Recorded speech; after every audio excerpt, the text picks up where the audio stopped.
Shitty car, but we hit the road. Doesn't matter where we go and destination unknown. I don't care where the motor stops. こんにちは、ごもいです。佐々木。今日はですね、私のおすすめの漫画についてちょっと話をしたいと思います。今日はちょっといつもとは違ってゆったりまったりお茶でも飲みながら話していきたいと思います。そしてなんかあんまり声が出なくてごめんなさいね。そう、一応ね、レユニョンにも漫画は売ってるんだけど、やっぱ紙媒体になるとフランス語になっちゃうんですよ。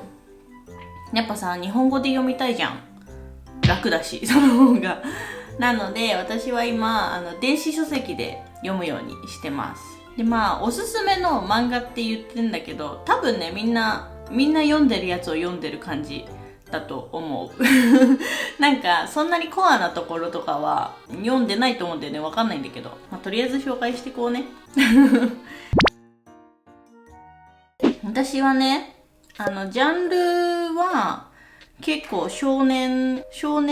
ていうのかな、なんかブンブンバンバンみたいな戦う系が好きで、戦う系とあとはミステリーがめちゃめちゃ好きです。なので結構ね、偏ってはいます。本当に恋愛ものとか全然読まなくて、なんでかっていうと他人の恋愛にマジで興味がないんですよ。だから誰と誰がくっつくとか、誰と誰が離れ離れになっちゃうとか、本当にどうでもよくて、なので私は世界平和とあとはミステリー、こういう事件があってこうやって解決されましたみたいなのが好きです。じゃあグダグダ言ってないでおすすめの漫画言うね。今現在進行形で読み進めているものと、あともう完結しているもので分けて話していこうかなと思います。今現在進行形で読み進めているものは、まず多分みんな読んでるワンピース。ワンピース今激アツじゃないね。あんまりさ言うとネタバレとかになっちゃうからさ言わないけど、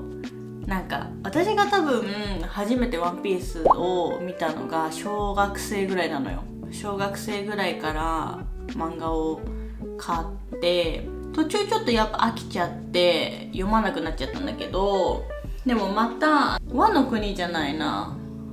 どこら辺だろう、ワノ国その前ぐらいからかな、またちょっと気になり始めて読んでって感じなので、結果全部終えてるわけではないんだけど、なんか1話のこういうところが今こういう伏線なのねとかさ、ワクワクしちゃうじゃんね。そう、そんな感じでね、ワンピースは結構好きです。ワンピースのさ、一番さ泣けるところはみんなどこ？私はね、チョッパーのところが本当に何回見てもすぐ泣いちゃうんだけど、チョッパーがドクターにさ、薬持ってきたよって言ったらさ、ちょっと間違えちゃって毒キノコを持ってきちゃってさ、ドクターはこうちゃんとその優しさを汲み取って飲むところとか、もう話してるだけで泣いちゃう。そうだからみんなの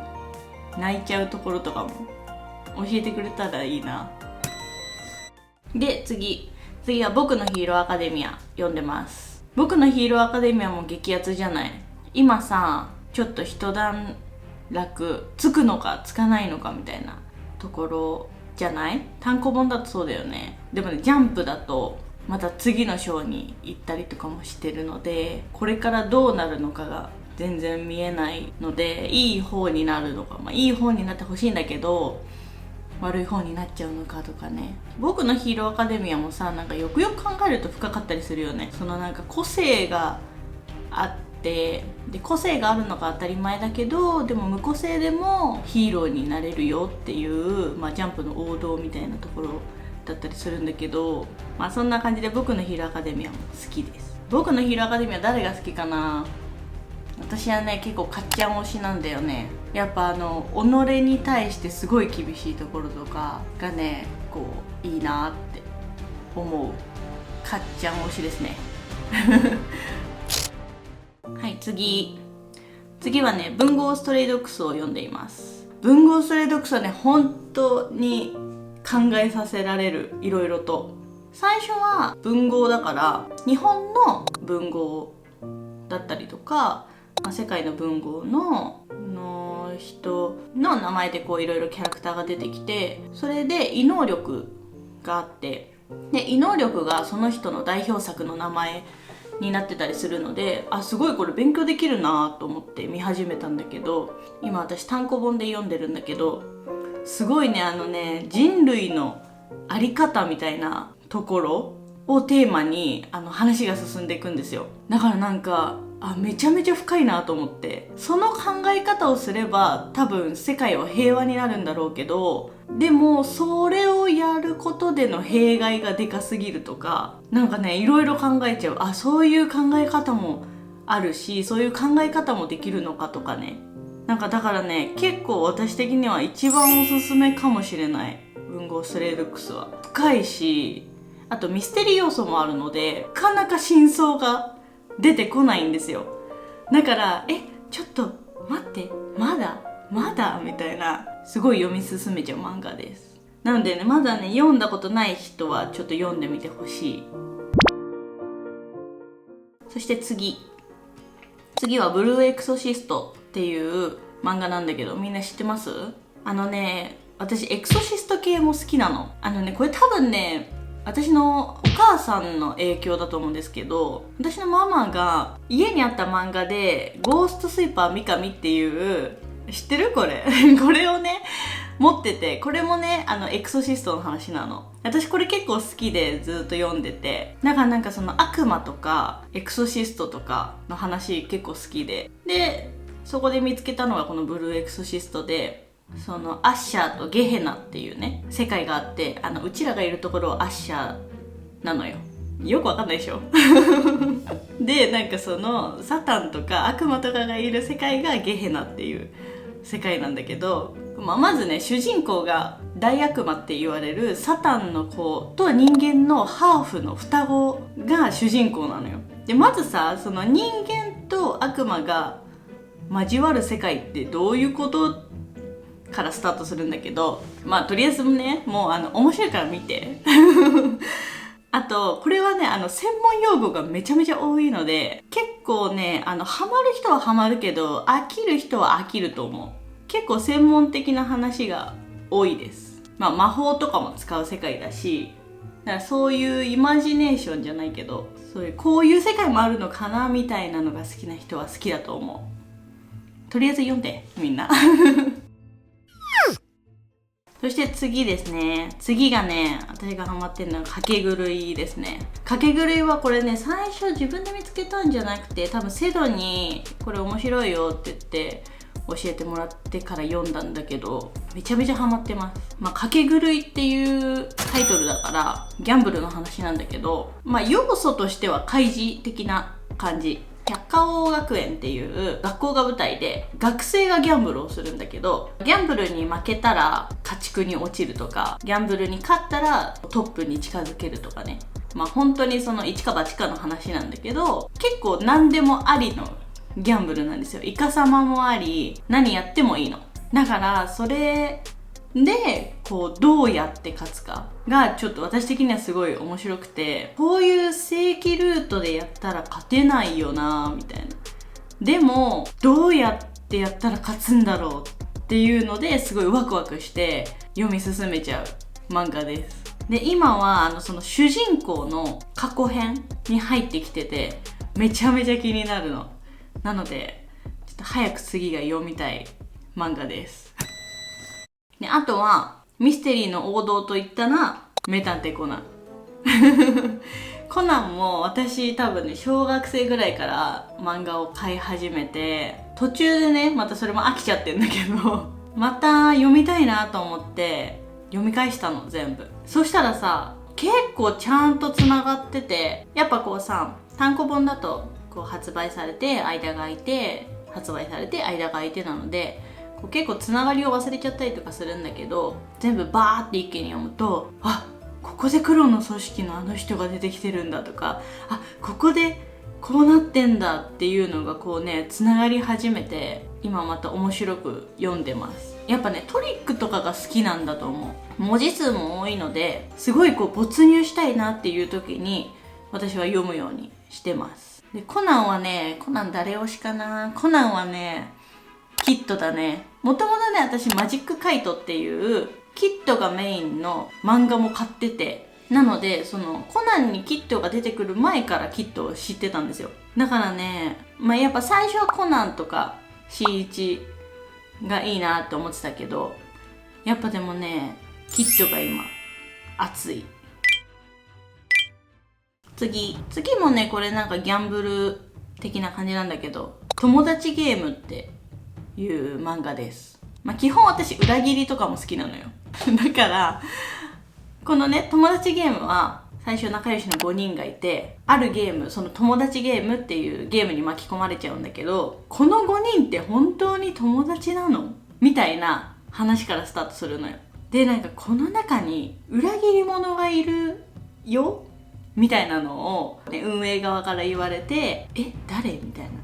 こうみんな疑心暗鬼なんかこう疑うの、みんなを。あいつのこういう行動が怪しいとか、あいつのこの言動も怪しいみたいな。でじゃあ本当の犯人は誰なんだみたいな。じゃあこの中に本当の友達はいるのかみたいな話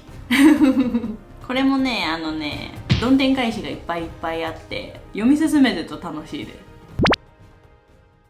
で次が転生したらスライムだったっけ。これはねでもねアニメで見てるかな。漫画もちょいちょいは読んでるんだけどアニメの方で見たりしてますね。転スラも私最初知らなくて生徒に教えてもらって見たらめっちゃ面白いと思って。で転生系はその前にリゼロにめちゃめちゃハマってて、でリゼロって結構重いのよ。死ぬ描写が結構あってズーンってなったりとかするんだけど、あんま陽気に見れないんだけど、転スラは結構もう何も考えなくても見れる転生もん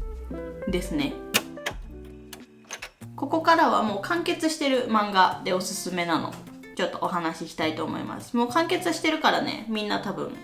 読める。で完結してる漫画だと私は一番推してるのはハイキュー。ハイキューはこの前のビデオでも見たと思うんだけど、ハイキューめちゃめちゃ好きで、これはねハイキューもともと私ハマってなかったんだけど、私のママがもともとバレーボールをやってて、なんかアニメやってた時かな、なんかハイキューっていうのがあるよ面白いよって言ってて、そっから私見始めたんだけど、スポーツものねあんま見ないんだけどハイキューはね結構好きです。そう、ゴミ捨て場の決戦の映画日本帰った時ちょうどやってたから見たかったんだけどまだ見れてないんだよね。めちゃめちゃ見たいのあれは。だからちょっとお家かなんかでどっかで見れたらいいな。そうやっぱりカラスノの成長だったりとかネコマとかフクロウダニとかとの敵同士だけどこうお互いを高め合う存在みたいなのがうわー青春だなーって感じで